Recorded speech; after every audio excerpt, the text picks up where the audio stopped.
Thank you, Mindy and Sarah and Karen, for your stories, for coming here.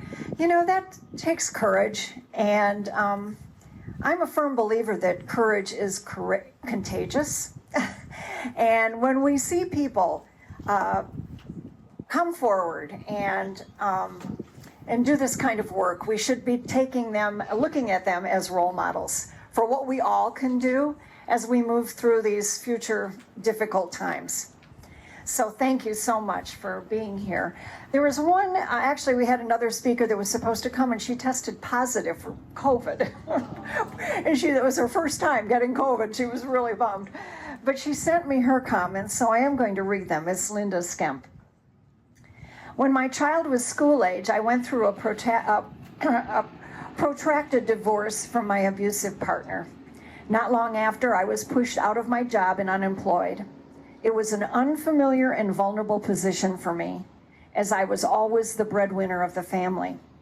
Like many single mothers, I stepped back from my career and picked up gig work and small jobs, as well as starting a small business, so I could maintain flexibility and stay close to the needs of my child.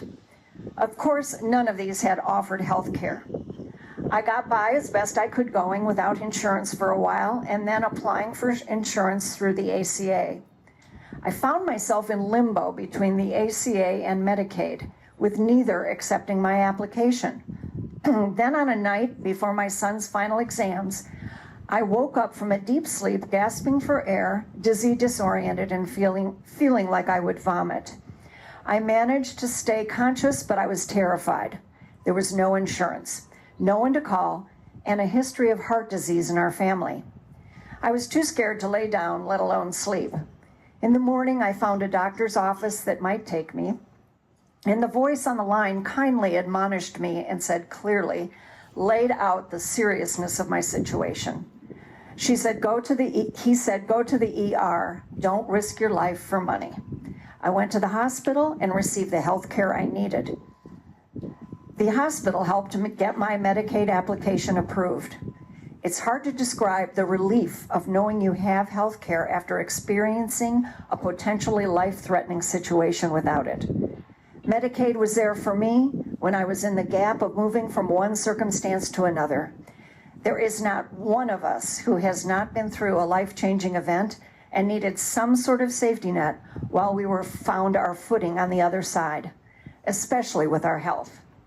Medicaid is a vital and necessary program, and I am here because of it.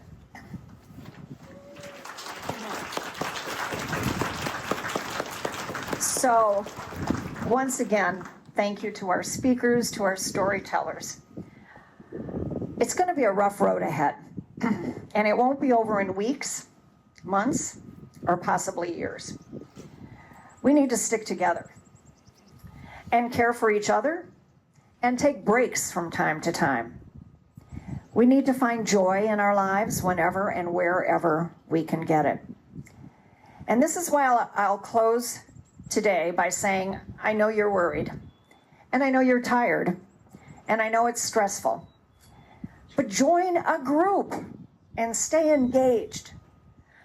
It doesn't have to be Indivisible, although we would love to have you. It could be any group that shares your values. We know that in an imperiled democracy, individuals can feel powerless, but groups are not. Local groups build and wield power in ways that individuals can't. A group can provide direction and guidance on what and when to use our collective constituent power, and most important, a group can provide a much-needed community of support. Find your community and continue to find ways to peacefully and creatively push back on hate, bigotry, and cruelty.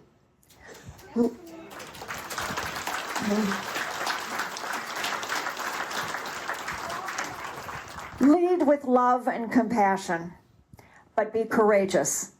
And don't forget to make a little good trouble along the way.